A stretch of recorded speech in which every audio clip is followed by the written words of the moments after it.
to Black Card Rehab, the show where we go from zero to black, one episode at a time. I am joined today by my white friend Paige. Hey, Paige. Hello. So on a scale of 0 to black, how are you feeling today? I'm feeling the number 13 Carol C special, one delicious succulent chicken breast and one delicious waffle. I'm full of breakfast. Did you really go to Roscoe's today, though? No. Well, okay. we're in NorCal, but my mom cooked up a storm of eggs, and then we also got up and made lasagna this morning for lunch. So it's just been like food for days. I can barely move. It's great. Mama goes. Yes. And Carol on a Carol. Because of the Carol C special.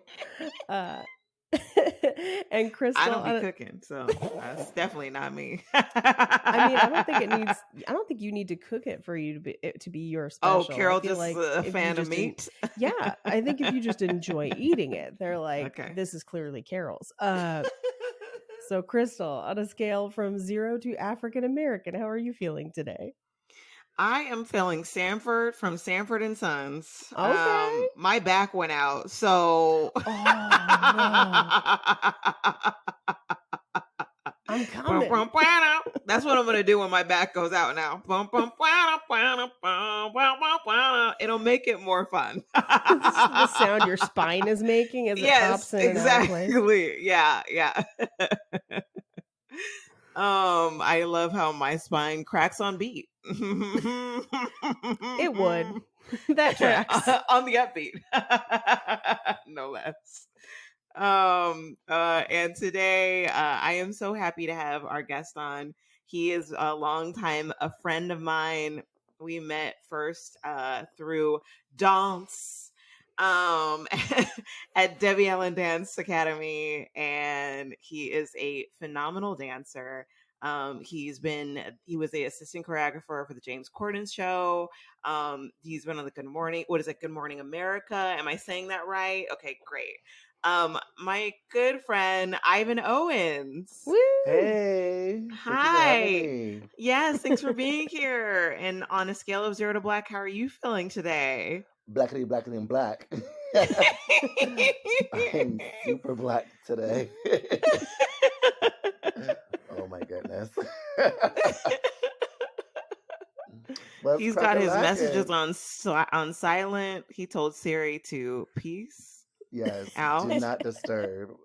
I asked Alexa the other day if Black Lives Matter, and she said yes. So there you go. The robots are on our side. Okay, that's really the side you want to be on, because if Terminator is to be believed, they're going to murder everyone that's their enemy. So absolutely. So I wanted Ivan to come on today to talk about something that he is extremely good at and has been doing on stages, on camera, all over the place. Tap dancing. Yes. Was that your guess, Paige? That was my guess, actually. Oh, okay. Well, my guess was specifically the Christopher brothers. Oh, okay. The Nicholas brothers, you mean? Right. Nicholas brothers. The Nicholas brothers. Yes. I'm sorry. I was like, whoo. My apologies. Yes, the Nicholas brothers. The Nicholas. He could speak on. I do have a friend. We do have a mutual friend that could speak on it because she is a direct descendant. Yes, but we only want to talk to one. No, I'm just kidding. No, he has 2 granddaughters. Are they granddaughters or grandnieces? Oh yeah, because they're brothers. Obviously, both. Both. Yeah. So we know 2 of the descendants of the Nicholas brothers, and one of them is still dancing. So, but what about the cool. Christopher brothers, though? Like, do we know any? Yeah, what about them? What about them? Who are they? I'm sure Christopher the Nicholas brothers. No. They killed them. They absorbed their dance abilities. Yes. Just like Highlander. Ivan's trying not to get canceled. No, here's 2020's already been canceled. Thanks, Here's Rona. what I'm thinking. I think the Christopher brothers are 2 white twins that tried to be like the Nicholas brothers, but they couldn't pull off the splits. Yes. That's like in Dreamgirls when they were like, I've got me a Cadillac, Cadillac, Ooh, they Cadillac. tried that. They Got tried Or me a in- Sure. Cadillac car. That group they brought in the 5 Heartbeats. Yes. The Stallion. What was it called? Something. All I know is they all had bad wigs. Yes, Ivan, have you seen the 5 Heartbeats? Yes. Oh, you have. That's like asking me, Ivan, did I wake up this morning? Yes. I don't know. There's just some movies you just have to watch. There's just some movies you just have to watch. Well, I hadn't seen it until 3 weeks ago, or it was like a month ago. Yeah. Mm-hmm. What is so sad time? for you? What is it? That is theory. That is a theory. Time. Okay, so let's get into it. Okay. So let's start by saying, so both me and Paige have tap danced. Yes. Yes. So we know we will shuffle your ball change, okay? I'm a collapse back to you too. I still have my taps. Like Really? at home. Yeah, I still have a pair that fits. Haven't used them in like Look how 15 hot years. it is. Look how hot Oh it is. my here. god. So right now Ivan is showing us the sweat stains And on I'm his just shirt. sitting down. And I'm just sitting He's down. just sitting. Welcome to New York. Wow. Oh man. Oh man. So are you dancing? Like, what are you doing right now? Like during the pandemic and all this stuff? I'm actually teaching via Zoom, and wow. Okay, that's awesome. Difficult. It's great, right? But it's just very difficult because I primarily teach gymnastics. Yeah. And so that's what you do while on Zoom. You teach gymnastics, of course. And so No, jump for it. Trust me, I'm spotting you from here. That's what one does, And so I am teaching a lot of acro gymnastics, floor base on Zoom, and I am teaching tap on Zoom and ballet on Zoom. And so getting people's Wi-Fi to sync up with your Wi-Fi, and there's either a 4-second delay or an 8-second delay with music, and I'm just like, oh my goodness, just smile and just let them do what they're doing. Oh my god, I just realized what a situation you put yourself in, because I was just like, oh god, the delay. Yeah. Yes. The delay, and also I don't know if you can see. I mean, I'm sure you can see right now, Paige. Ivan has a very expressive face. Oh. And so if you are not on point, ooh, it shows. What you need to do is you need to have a graphic that goes over your face that covers your face when they're messing up. Yes, yes. You know what? I had a friend who joined me on one of my Zoom classes, and he was like, he wanted to see my teaching style, and so I said, "Oh, child, that's a mess. Do that again.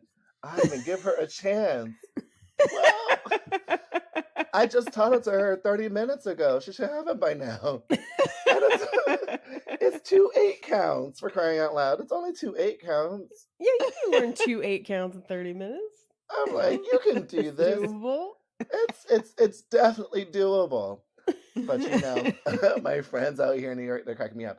I've been doing your choreography. It's like running 10 football fields, doing jumping jacks and hurdles. I can't do it. I just can't do it. I can't function.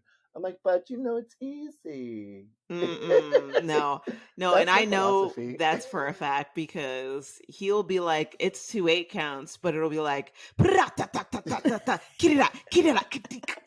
and 2 8 counts in 16 beat. Exactly. Paige, you're right. You're hired. She's hired. Full disclosure, the last time I had to tap was in a production of Singing in the Rain, and the choreographer got mad at one of the girls dancing next to me and made her dance behind a tree for a whole That was one shady choreographer, I tell you. One shady choreographer. It was one of those things where I would have spoken up, but it was too funny. I'm totes here for that. I'm totally here for that. 1000%, because you know when you know You know. Well, it was just hilarious for her to be like, okay, your mark is going to be here, your mark is going to be here, and then your mark is going to be here. And she was just like behind the tree, and she was like, and then just kept walking away. That is funny. It's nice when you can have nature help make your formations look the way they're supposed to. I'm done with you, Crystal. So, Ivan, tell us, how did you even come to dance, and how did you come to tap? Well, it started back in Miami. That's where I'm from originally, Miami, Florida. And my mother was trying to get my sister and I out of the house for the summer. She says, "Get out, find something to do." And so child abuse is how. It's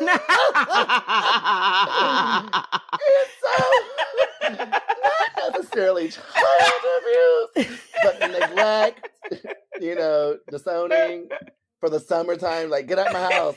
And I said, "Okay, Ma." And so, my sister, she went to the summer camp, and then I wanted to go. And so at the time I was great with art and paint and sculpting and ceramics. And so I got a scholarship to go to an arts camp. But to complete my scholarship, I needed one dance curriculum. Okay. I was like, dance? What's that? I don't want to dance. I want to paint. I want to draw. And so it was either jazz dance or musical theater. And I was like, well, I'm not gay, so I'm not going to do jazz dance. I like that you thought musical theater was the less gay option of the two. You're like, I mean... Well, at the time, I didn't know who I was, we're in this facade, this little closet, this proverbial closet that everyone keeps talking about, and so I went to do musical theater, and then, like, my teachers in musical theater, they saw me shine, and the musical that we did was... What was it? Do you remember which one it was? Jelly's Last Musical Jam, of course.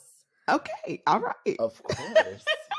Because from that musical, I just learned a lot more about tap and jazz dance and musical theater and all that, and acting with that combination, right? And that same year, my mother, the family, and I, we were moving to the West Coast, Arizona, and the teachers were trying to have me stay in Miami and try to offer me scholarships to local dance schools back in Miami. My mom was not having it. She was like, "Nah, he's coming with me." I'm like, "Okay, cool, whatever, fine."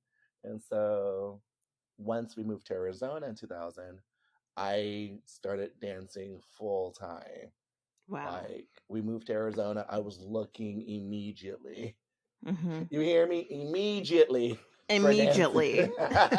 For a dance studio. And then I found it, and period. I found it, and I'm here.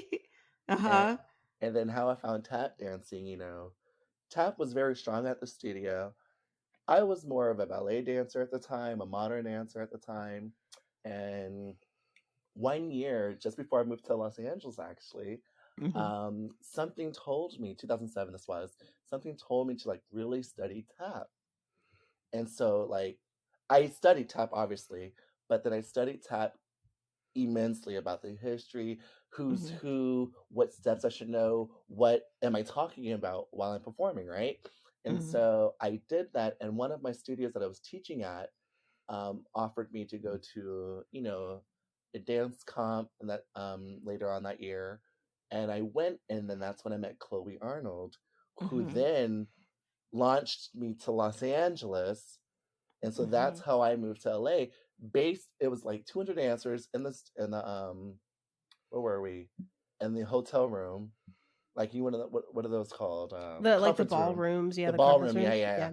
And so they're like 200 dancers. I'm far in the back, and you hear Chloe Arnold on the mic, like, asking, I forget what question it was.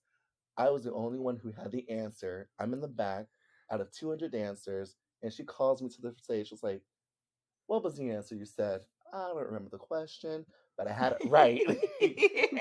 I had it right.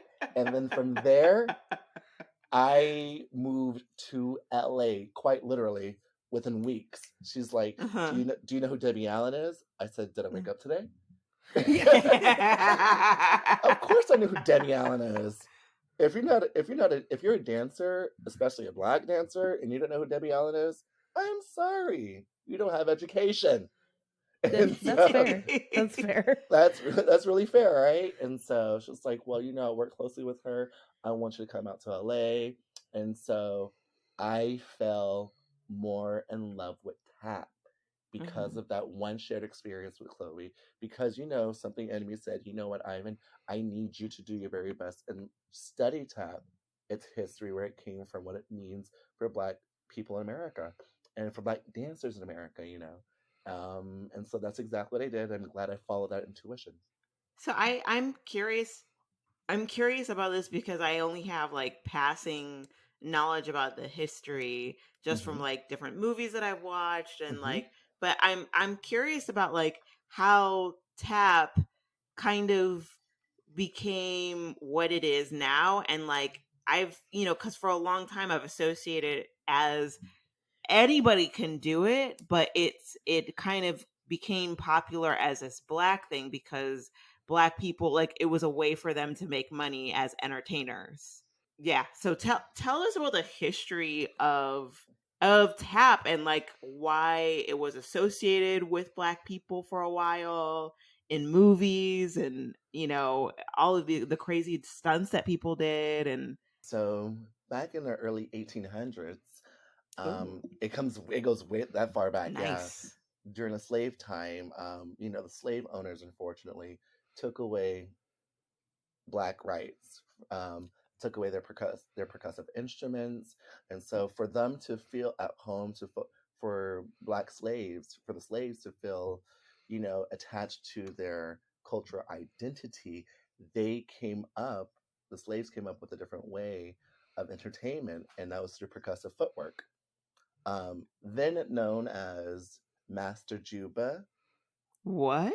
Yes, Say that again. Master Juba. Master Juba. Yeah, Okay. yeah. And then, over the years, it was jigging. You were jigging over the years, or help me pronounce this, Juba, DJOUBA, Juba. Yeah, Juba. And so, there are some similarities with the Irish clog. Yeah. And there's some similarities, but it's not tapping. Yeah. It's not tap. Don't get it confused. But yeah, and so that's where it was popularly known as a Black art. It still is popularly known as a Black art form, because it did come from slaves. It did come from our ancestry, and this. What was your other question? I'm sorry. No, keep going. That's great. I actually have a question. If I'm listening, Paige. like, cool. Do you think stepping came out of this as well? Just thinking of percussive footwork. Yeah. I wish you guys could see Ivan's face right now. Yes. Unfortunately, I didn't go to an HBCU university, but they definitely teach stepping as a Black art form from the diaspora. So yes, it's definitely a Black art form. But that was one of the main things that slaves or Black dancers at the time could do for payment, and you're talking about these amazing tricks. Yeah, so back then, we all know we didn't have the technology to like pause, record, splice a movie, so you have to hit it the first time, and you have to hit it right the first time. And so many of those great talents from back then were exceptionally great because, in my personal opinion, I don't know many people who can do those sort of things that they did in that time without hitting a pause. Let me get a water break. You know what I'm saying? That's even saying me, even though, I dance when we're dancing outside this pandemic. I dance. And so that's even coming from me like, give me a water break. If I had that proverbial cigarette, I would do the cigarette break, but I don't smoke. And so, back then, those dancers, even dancers today, but really back then, because it was so difficult for Black entertainers to succeed, to thrive and survive. And so they really had to be the best of the best. What other questions do you have? So when did we first, like when tap first started to make it onto movies? You got information on that? Like, because the first time I remember seeing tap in movies, because I actually hadn't seen Singing in the Rain until late in life. Like, it was not a thing that my parents showed me. So I was only aware that it existed. But I think the first time I saw, but I was interested for whatever reason in Shirley Temple. Yes. And so the first time I saw tap on TV was with that homeboy tapping up and down the stairs with that little white girl. Yeah. Bill Bojangles. Yeah. So that was actually, I do have that on here on my list, actually. Yeah. But to tell you the truth, I don't have a precise date of when the very first tap experience was filmed, but it does go as far back as to the minstrel shows and the vaudeville shows, and blackface. Oh my goodness. But and that was when, white counterparts were blacking out their faces and tap Sorry. Thanks, Paige. You're welcome. Blacking out their faces to mock Black entertainers. And that was, a stab in itself. But the movies that I have are like Tap, the movie starring the late, great Gregory Hines. And there's other phenomenal tap dancers in that movie. Savion Glover when he was younger, Baby Save. That's right. There's Sandman. What was his last name? Oh my goodness, I can't think. Oh my goodness, Sandman Sims, Jimmy Slide, Buster Brown. There's plenty of other people in that great movie. And then we know this fun movie, Happy Feet. Yes. With the penguins. Savion Glover choreographed that. I love how when, a production company wants to like get like Black people in mass into a movie, they first do it in animal form. Yeah, I mean, that really bothers Lion me. King, Happy Feet, Princess and the Frog. Oh, I'm that just really now realizing that Happy Feet was choreographed. That never even occurred to me. But now that you say it, I'm like, well, of course they would have had to have people in mocap suits like doing it.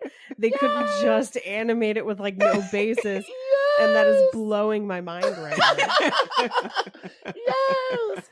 Like, so you're like, choreograph Happy Feet. I was like, those penguins weren't real. And then it was this like extra like Paige, they can't teach penguins to tap dance. What are you doing? And then like you realize animated movies, they have to like do a framework first. Yes.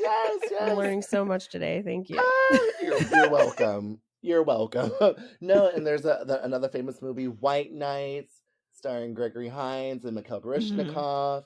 And we have Stormy Weather, Fred Astaire and Ginger Rogers, the movies Top Hat and Shall We Dance, and the list continues, These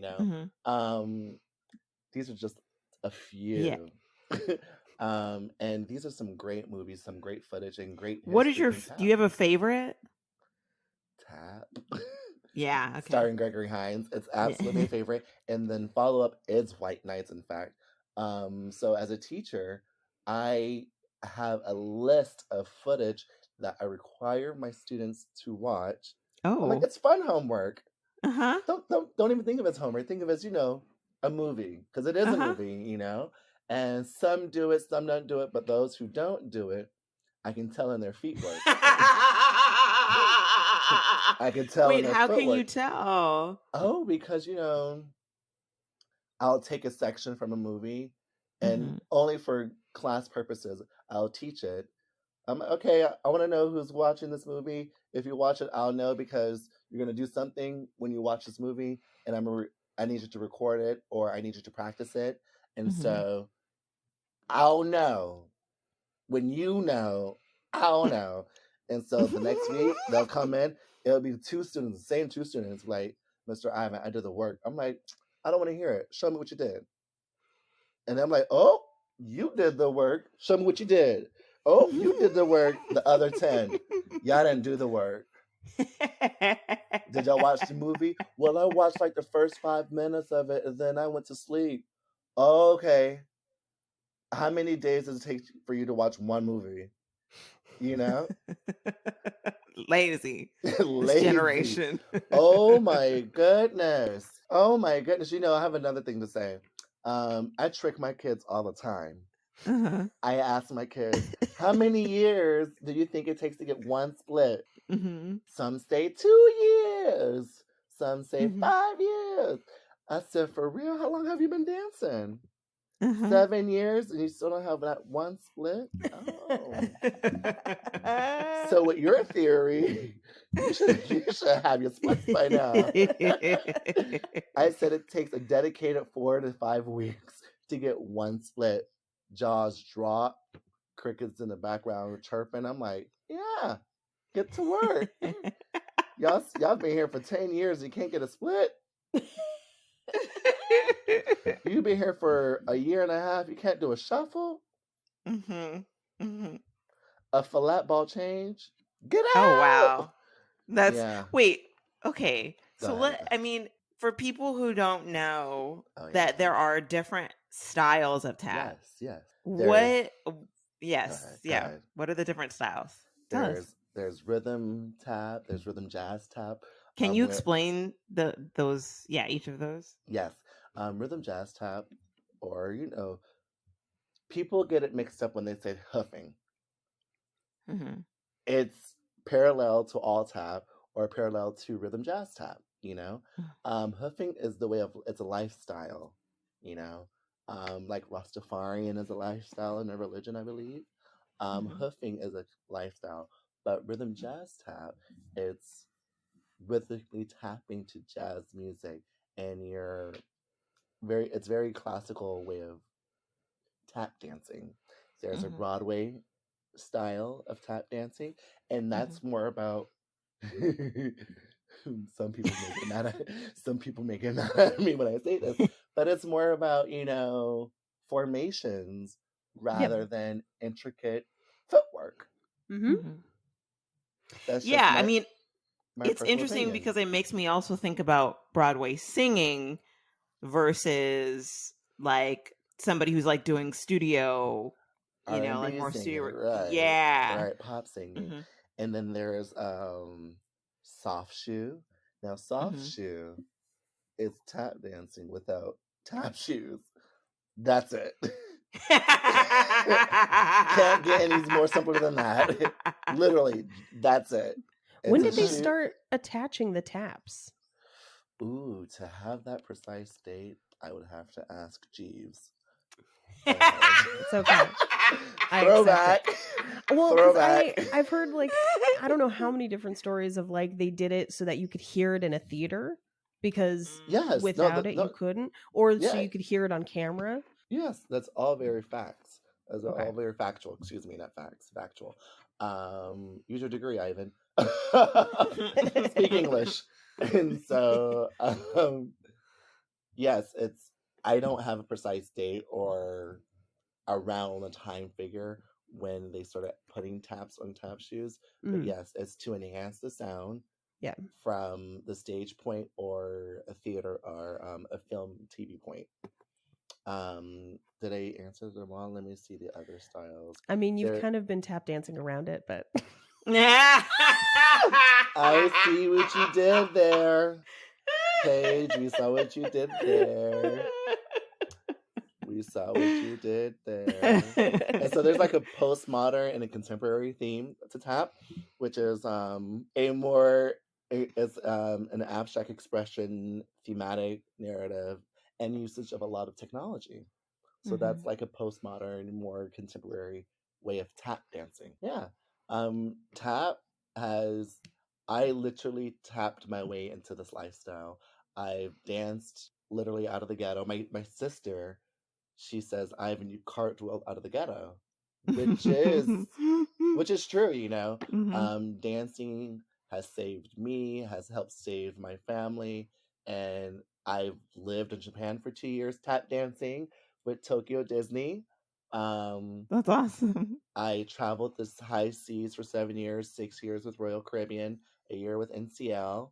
And I've managed to see a lot of places through my tap dancing and through my other genres of dancing. And I'm forever blessed. Mm-hmm. Forever blessed. Wait, can we go back and explain hoofing then? Hoofing. Now, there's still a debate out, or is there still a debate out? Hoofing is definitely a lifestyle of like, how do I say this? Hoofing is definitely a lifestyle of rhythmic taps, I'm saying a lifestyle, but I'm also giving a different answer.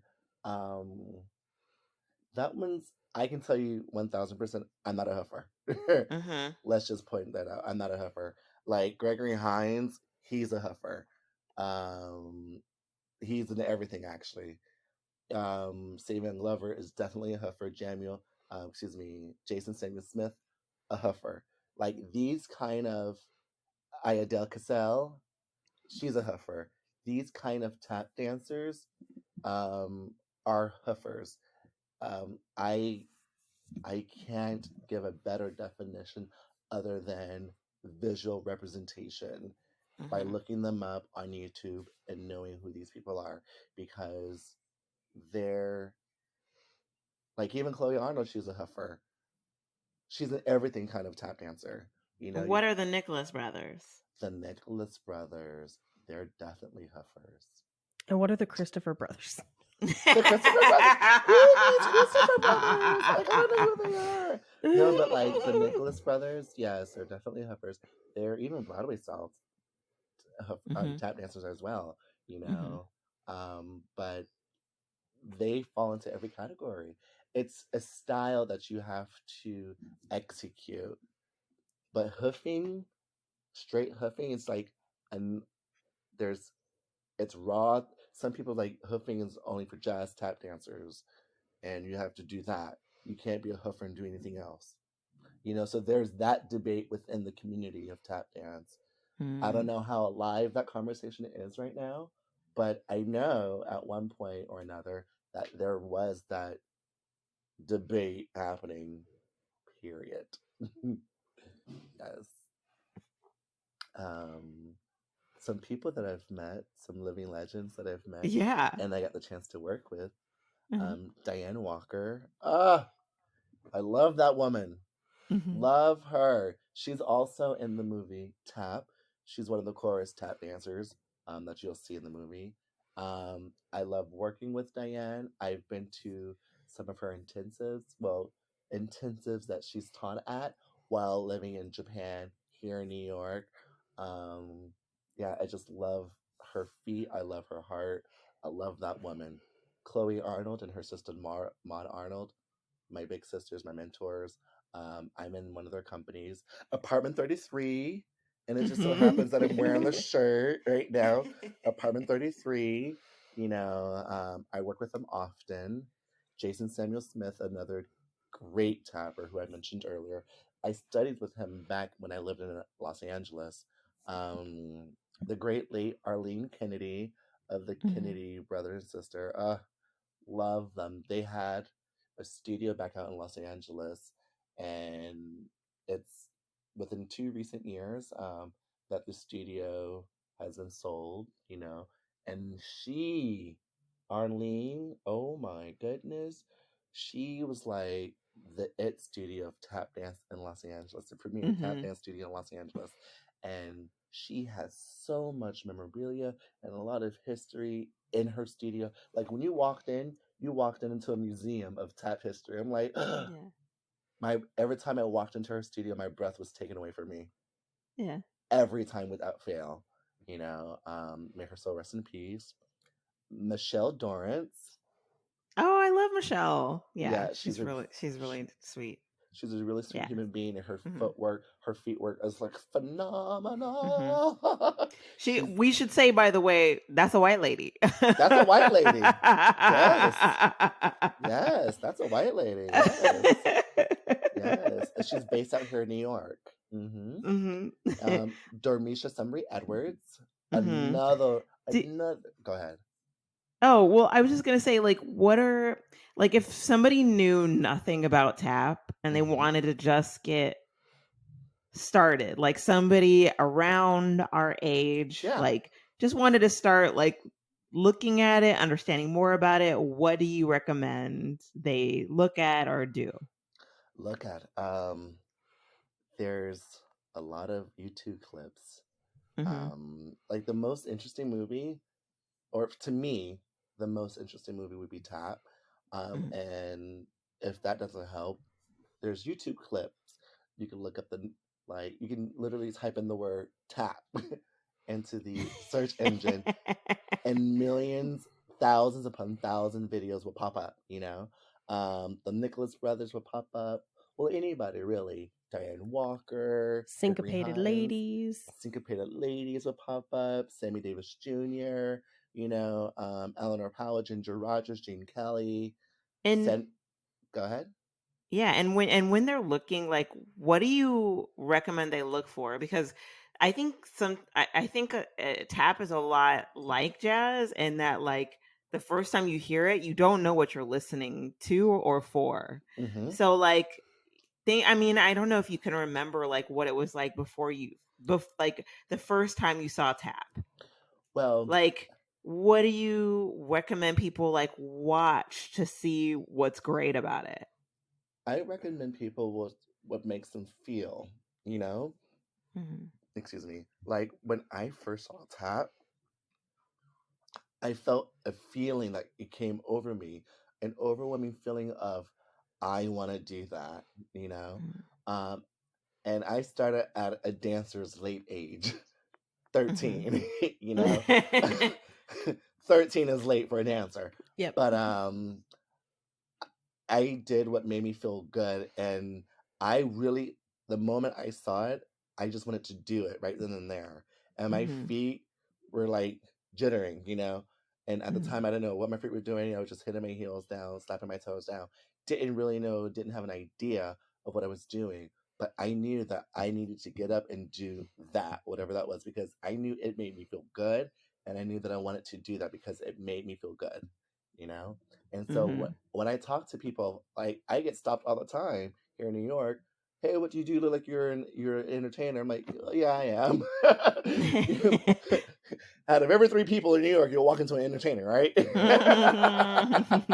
And like, what is your forte? I'm like, my forte currently is tap, And so, well, where's the best tap studio? I'll give them the information because this tap studio was Gregory Hines' old tap studio, American Tap Dance Foundation. They are phenomenal. They're like the cheapest in the city. Anyone, all ages can go. They actually provide tap shoes if you need. Wow, that's how amazing the studio is. They provide tap shoes that's for awesome. you if you don't have a pair, and at any age. Like the oldest person I saw there, probably in their 80s, learning how to tap. And I was moved because I'm like, let's get in here together. I'll shuffle ball change with you, I'll shuffle ball change with you real quick. And at any age, anyone can tap dance. And I feel like if you're a dancer and your body has given out on you, tap dancing is the only one, in my opinion, that can continue into your late age if your leg can't get to your head anymore. You know what I'm saying? And so for me, I just love to be a well-rounded dancer. And some of my friends call me unicorn because I can literally do almost everything. I can flip. I dance ballet. I'm in 3 tap companies. And so, I'm all right. A lot of people who don't dance don't realize that like dances don't just cross over one to the other. Like it's very rare for somebody to do ballet and tap. It's usually one or the other. It's literally one or the other. And actually, I danced for Tucson Ballet years ago back in Arizona before moving to Los Angeles. And, transitioning into tap, my ankles, because I had to have strong ankles for ballet, but loose ankles for tap. And I'm just like, So, my podiatrist and we figured out because of that reason, I developed air pockets in my ankles because it was tight for ballet and then very loose for tap, which created like separation in my bones in my ankle. And so it created air pockets. But yeah, it's great. I'm not injured. I'm cute. What are some of the I don't know, are there like juicy secrets of the tap world or like rivalries? In your face right now. Honestly, I don't know much about that. You try to stay above the drama. I do my very best to stay above the drama because I do know a lot of people in the tap world and I love said people. But with any form of dance, there's going to be, I did this better, you stole that from me, or you took this from me, or whatever have you. Or some people may think one person is, what am I trying to say? That one person is trying to undermine tap by doing it too commercially or not, but tap, some people think tap is a dying art form and it's not.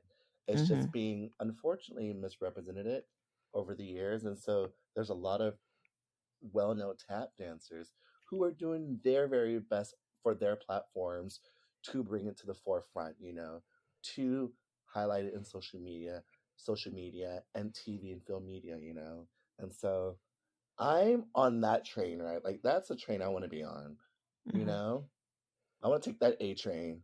Ah, yes, I want to do that. I want to take that A train, and yeah, and just keep tap alive because tap literally has saved me, has saved my family, and that's what connected us. Quiet as it's kept. That's what connected us. Quiet as it's kept. But you do know, I don't know if you know this, but what? Maya the singer, she's a real tap dancer. She was. I saw her tap live at the All That Music and More Festival in 1999, I believe. Yes. Wow. She went to school with Chloe Arnold and Maud Arnold. Oh, I didn't know that. Yeah, I think at Duke Ellington back in DC area. And then, Dule Hill. Oh, yes, I do know about Dule. Yes, from Psych, from West Wing. The Guardian, Holes. Yes. Yeah. He's a tap dancer as well. All these people with secret talents. I just Jeff love Bezos. Them. I'm just kidding. For a hot second, I was like, really? Girl, bye. I mean, he'd be tap dancing on them coins he's making. Who else? But yeah, like tap, it's great. Period. I don't know what else to say about it. It's just great. It makes me feel good. I literally have tap conversations almost every other day with my very close friends here in New York. And we talk about different ways to come up with different projects, and to film during this pandemic, because I may live here in New York. Some of my friends live in Philadelphia or deep South New Jersey or even Boston. Ain't nobody traveling. Ain't nobody got time for that. Ain't nobody got time for that.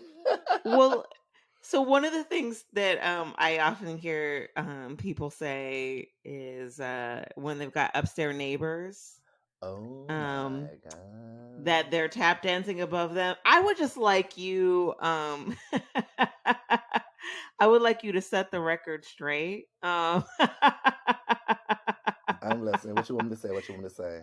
Well, just because somebody is making a lot of noise does not mean they are tap dancing. That's rude. Oh, that is the ultimate rudest. But for this pandemic, however, yeah, you probably is what they're doing. I am teaching. You see my arm getting sweatier by the second. I am teaching tap, but what I am doing I'm finding different ways not to fall off the log, or do my trenches. You can manipulate your tap sounds. And so when I'm teaching to my kids, I have to remind them, hey, I can't do this full out. I live on the 3rd floor of my apartment building. If I hear a lady downstairs hitting me upstairs with a broom, I'm coming for y'all. I got to remind them. They're like, Mr. Ivan, can you do it full out? No, I can't do it full out. I live on the 3rd floor, for crying out loud. I don't live in a house. What do you think this is? I need you to do it full out. That's why you have the training. But like us tap dancers, we hate being called tappers. Okay, that's a what else do you hate? That's a no. What do you want to be called? Tap dancer? Yeah, tap dancer. Yeah, tap dancer. Okay, yeah, not tapper. Ooh, got it. No, we don't do that. No, that's our pronoun. Tap dancer. Tap dancer. What? Yes. Okay. Another thing that's funny about tap dancers, I probably gonna get shoot later for this one. Arriving to rehearsals on time is an issue. Specifically for tap dancers? I've seen it. I feel like it's extra bad because everyone can hear you walk in late. I've been in rehearsal. I'm gonna tell you this one story. I've been in rehearsal. I live in Washington Heights, Manhattan. And the rehearsal took place in Brooklyn. And the commute is 1 hour and 20 minutes one way, right? By a train. And so I get there at least 30 minutes ahead because you want to, make sure you get that train traffic in there. Another member of this company who lives up the street from me got there 1 hour late. I'm like, wait a minute. How you do that? How do you get to rehearsal that's only 2 hours, 1 hour late? Oh my God. For a 2 hour, how you 1 hour late for a 2 hour rehearsal and you live up the street from me? What is that all about? And it was on a day that no one was working because, that director, he made sure that we all had the time off. I'm like, okay, cool. It's a Sunday. Great. I get up at 11. I'll be there by 12:30. Rehearsals at 1. I'm Gucci, right? I'm there at, like I said, 12:30. Rehearsal began at 1. I'm warming up my feet because rehearsal starts at 1. Right. You want to be stretched out and ready by 1, not stretching out at 1. Yeah. Correct. And so the director, he cracked me up. He said, everybody will take a 5. And he spoke to this dancer. And I was like, hey, bruh, like, seriously, why are you late? What happened? He was like, man, I don't want to talk about it. I said, on that train ride up, we're going to talk about it because you live up the street from me, don't forget. And that was like the whole talk. I'm like, do you need a call? Do you need me to remind you about rehearsal? Because you literally live up the street. Like, it was mind-boggling, These hoes aren't ready. Oh no. No. Tell the story about the girl who lost her shoe in the tap competition. Oh my God. I mean, I don't even know what else there is to say about that, but so I'm not gonna say which competition this was, but I judged for a dance competition, right? Several. And I have to keep my composure no matter what happens, because my microphone is on record mode until that number has ended, right? And so even if I cough, I have to like push away from the mic. So anyways, there's 3 tap dancers on. It's a trio. And like the first 30 seconds are great. Out of nowhere, the girl on the far left of the stage, her shoe flies off. Oh my God. Flies off and goes into wing 1 of the competition. And I'm like, oh, I guess we're going to have soft shoe today. And I said that by accident in the microphone. And it gets better. And then in the same number, another girl's shoe flies off the opposite wing. And I'm just like, oh. I said, maybe invest in elastic shoestrings. Because you can tie them real tight and cut them off, and so your shoe won't, Yeah. I've never had this be a problem. Oh my goodness. It's That's definitely crazy. And I'm like, were the dancers rushing? You as a judge, you have to give them the benefit of the doubt, right? Mm-hmm. And so in the microphone, I was like, I don't know if the dancers were rushing or if they felt discombobulated, but maybe next time, maybe next time, double, triple check those shoes before coming on stage, because this is a great number. You have to end it on a positive note. Because you want to come back to work. Did the shoe hit anybody? No, it flew off. Like it slid off her. Like, I don't know how a shoe can slide off your foot, but the shoe slid across the stage. Literally, think center stage, and then the shoe flies off wing 1 to the left. And I'm like, oh, and there it goes. It was like drag racing. Zoom, zoom, one shoe after another. And then another one. Another. This young man who, he is an actual good tap dancer. He's a good tap dancer. But that day was not his day. Mm-hmm. It happens to the best of us. It was not his day, it was at another competition, and if it wasn't for his shirt that came off, his pants started to unravel, and then his shoe came off. I'm like, is this a part of the dance? Because it was one article of clothing after another article of clothing. God. Then his shoe came off, and the judges and I are looking like, should we even score this number? Because it was like one thing after another and after another. Right. And then you were like, is this a tap competition or Magic Mike? Figure it out. Okay. And then I'm just like, and then the director of that comp came over. It's like, we're going to let him do it again. Don't score this number. I was like, okay. Okay. Because he was about to get a gold. The lowest of them all. Oh, is that the lowest? There's like high gold, platinum, high platinum. Oh, silver's the lowest, excuse me. But at that comp, they only want you to go gold. But yes. I have plenty of stories. Or like the time when I was living in Japan tapping for the big mouse out there. There's 40 dancers on stage. Imagine the beauty of 40 dancers. Yes.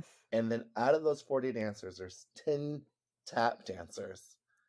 So even though we're all hitting the same choreography, there's really, 10 tap dancers who are mic'd. Wait. Everybody's supposed to be tap dancing, but all 40 are supposed to be tap dancing, but only 10 are getting the mic.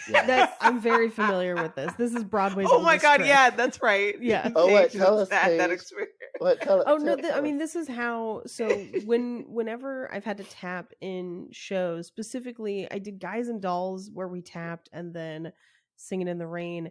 There's always like a handful of people who really get it, and they're good at it, and the rest of them are white, and so you have to mic everyone.